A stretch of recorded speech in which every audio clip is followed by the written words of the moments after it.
मेरी ओर से सबको जय मसीह की। आज हम पढ़ेंगे प्रकाशित वाक्य 22 अध्याय उसका 20 और 21 वचन। और वहाँ पर लिखा गया है कि मैं शीघ्र आने वाला हूँ। आमीन। हे प्रभु यीशु प्रभु यीशु का अनुग्रह पवित्र लोगों के साथ रहे। आमीन। और ये अंतिम आशीष सब लोगों के लिए नहीं है, परंतु केवल उनके लिए है जो वचन पर विश्वास करते हैं।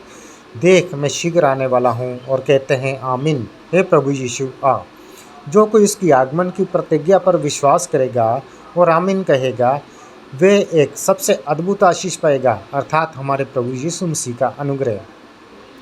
आप में से कितने लोग हैं जो कहते हैं कि प्रभु यीशु मसीह आप में से कितने लोग हैं जो कहते हैं कि प्रभु जी, मैं आपकी वेट कर रहा हूँ, मैं आपके साथ मिलने के लिए तैयार हूँ, मुझे इस दुनियादारी से कोई मतलब नहीं है। कितने लोग हैं दुनियादारी के जाल में फंसे हुए हैं, लेकिन प्रभु यीशु मसीह को भूल गए हैं। ये अनुग्रह उन लोगों के लिए नहीं है जो भूल गए हैं, दुनियादारी में फंस चुके हैं, लेकिन ये अनुग्रह उनके लिए है कि जो प्रभु यीशु मसीह की बाट जोता है और प्रभु यीशु मसीह के आने के दिन की वेट करता है, उस तुरी की वेट करता है कि वो तुरी कब फूकेगी और हम बादलों में उठाए जाएंगे। और हम देखते हैं कि पवित्र शास्त्र के इस अंतिम वचन में लिखा हुआ अनुग्रह केवल उनके लिए है जो उसके आगमन पर विश्वास करके ये कहते हैं कि प्रभु यीशु मसीह जल्दी आ, मुझे मिलना है आपसे, मुझे स्वर्ग में जाना है, मुझे इस दुनियादारी से कोई मतलब नहीं है। वैसे हम पवित्र शास्त्र में कई प्रकार के अनुग्रह के बारे में देखते हैं। बहुत सारे अनुग्रह के बारे में पवित्र शास्त्र में लिखा गया है, जैसे इफिसियाँ 2 अध्याय उसका 7 और 8 वचन। और वहाँ पर जैसे उद्धार करने वाला अनुग्रह के बारे में हम देखते हैं। और तीतुस 2 अध्याय उसका 11 और 12 वचन में हम एक चिताने वाला अनुग्रह के बारे में देखते हैं।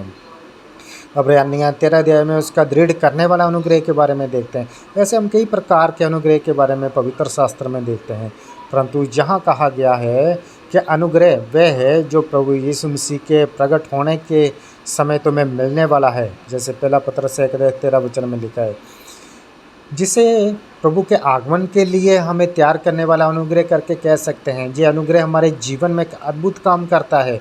और जैसे यूहन्ना 3 अध्याय उसका 2 और 3 वचन में हम पढ़ते हैं, वहाँ पर लिखा गया है कि हे प्रियो, अभी हम परमेश्वर की संतान है और अब तक ये प्रकट नहीं हुआ है कि हम क्या खुश होंगे, और इतना जानते हैं कि जब वे प्रकट होगा तो हम भी उसके समान होंगे, क्योंकि उसको वैसा ही देखेंगे जैसा वे है।